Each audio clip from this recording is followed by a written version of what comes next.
Police ಅಂದ್ರೆ ಶ್ರೀಸಾಮಾನ್ಯರ ರಕ್ಷಕರಾಗಬೇಕು. ಆದರೆ ಇಲ್ಲಿ ಅವರೇ ಸಾಮಾನ್ಯರ ಪಾಲಿಗೆ ಭಕ್ಷಕರಾಗಿದ್ದಾರೆ. ಅದು ಹೇಗಂತೀರಾ? ಹಾಗಾದ್ರೆ ಈ ಸ್ಟೋರಿ ನೋಡ್ಕೊಂಡು ಬರೋಣ ಬನ್ನಿ.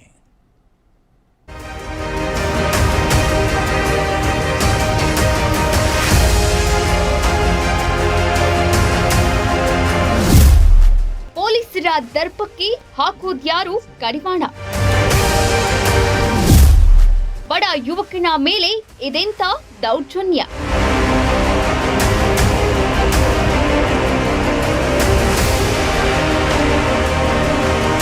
ವೀಕ್ಷಕರೇ, ಅದ್ಯಾಕೋ ಪೊಲೀಸ್ ಇಲಾಖೆ ಒಂದಲ್ಲ ಒಂದು ಪ್ರಕರಣದಲ್ಲಿ ಸುದ್ದಿಯಲ್ಲಿಯೇ ಇದೆ.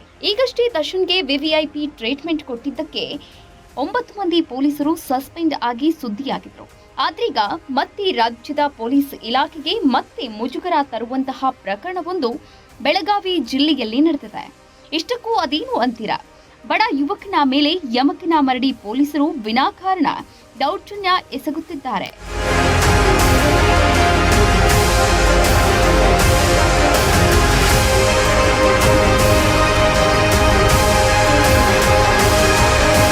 ನೀವು ನೋಡ್ತಿರುವ ಯುವಕನ ಹೆಸರು ಬಾಳಯ್ಯ ದುಂಡಯ್ಯ ಮಠಪತಿ. ಈತ ಬೆಳಗಾವಿ ಜಿಲ್ಲೆಯ ಹೊಕ್ಕೇರಿ ತಾಲೂಕಿನ ಬೆಸ್ತವಾಡದ ನಿವಾಸಿ. ಈತ ವ್ಯವಸಾಯ ಮಾಡ್ತಿದ್ದಾನೆ.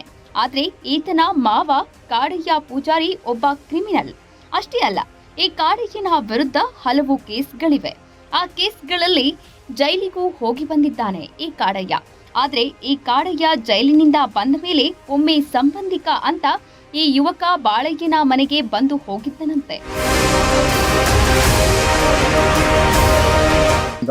ಅದನ್ನ ನಾವು ಹೊಲದಾಗ ಔಷಧ ಬಿಡಾತೀನಿ ಮತ್ತೆ ಅದನ್ನ ನಾನು ಕರ್ಕೊಂಡು ಬಂದು ಅವ್ರ ಕಾರ್ನ್ಯಾಗ ಕುಣಿಸ್ರಿ. ನಿಮ್ಮ ಮಾಮನ ಮೇಲೆ ಭಾಳ ಕೇಸ್ ಅದಾವು. ಅವ್ನ ಹುಡುಗ ಮಾಡಿದ ಬಂಗಾರ ರೊಕ್ಕ ನಮ್ಮ ಪೈಕಿ ಚಲೋ ಇದಕ್ಕೆ ನೀನ್ ಬಿಡಂಗಿಲ್ಲ. ಮೇಲೆ ಕೇಸ್ ಹಾಕ್ತವು, ಸೂಸು ಕೇಸ್ ಹಾಕಿ ನಿನ್ ಒಳಗೆ ಹಾಕ್ತವು, ಪೈಕಿ ಅಂದ್ರೆ ಬಿಡ್ತವು, ಇರ್ಲಿಕ್ಕೆ ನೀನ್ ಬಿಡಂಗಿಲ್ಲ ಅಂತ ಹೇಳಿದ್ರಿ.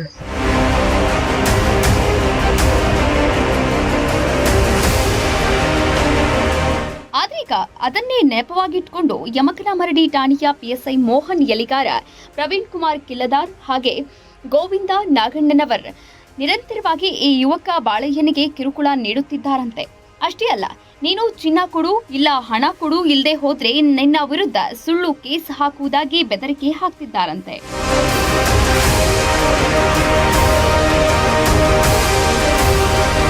ಸಂಜೆಗೆ ಊರಾಗ ಬಂದು ನಮ್ಮ ಊರಾಗಿನ ಜನಕ್ಕೆಲ್ಲ ಹೇಳಿದಾರ, 1 ಕೋಟಿ ರೂಪಾಯಿ ಅವ್ರ ಬ್ಲ್ಯಾಕ್ ಮನಿ ಐತಿ, ಅವ್ರ ಮನ್ಯಾಗ ಭಾಳ ಬಂಗಾರ ಐತಿ, ಅವ್ರ ಬ್ಲ್ಯಾಕ್ ಮನಿ ಐತಿ, ಮತ್ತೆ ಅವ್ರ ಸವಾಸ ಯಾರು ಮಾಡ್ಬೇಡ್ರಿ, ಅವ್ನಿಗೆ ಯಾರು ರೊಕ್ಕ ಕೊಡ್ಬೇಡ್ರಿ ಅಂತ ಊರಾಗೆಲ್ಲ ಬಂದು ಹೇಳಿದ್ವಿ.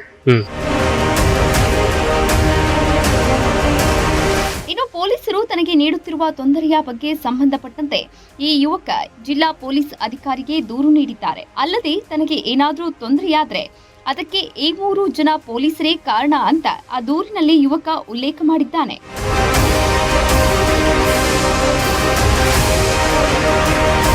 ತಾರೀಕು ಸ್ಟೇಷನ್ ಕರೆಸಿರ್ರಿ, ಸ್ಟೇಷನ್ ಕರೆಸಿ ಮತ್ತು ನನ್ನ ಮಕ್ಕಳು ಕೂಗಲ್ರಿ, ಬೂಟ್ಲಿ ಒದ್ರಿ, PSI ಸಾಹೇಬ್ರಿ ಮತ್ತು ಪ್ರವೀಣ್ ಕುಮಾರ್ ಅಂತ ಇನ್ನೊಬ್ರು ಪೊಲೀಸರು, ನಾಗನವರ್ ಪೊಲೀಸರು ಹಿಂಗೆ ಒದ್ರಿ. ಅದನ್ನ ಮತ್ತೆ ಇನ್ನೊಂದು 2 ತಾಸು ಬಿಟ್ಟ ಬಾತ ನಂಗೆ ಕಳಿಸಿರ್ರಿ. ಪೊಲೀಸ್ ದೂರುಗಳಿಗೆ ಪ್ರಾಧಿಕಾರ ಅಲ್ಲಿ ಒಂದು ಅರ್ಜಿ ಕೊಟ್ಟು ಬಂದಂತ್ರಿ.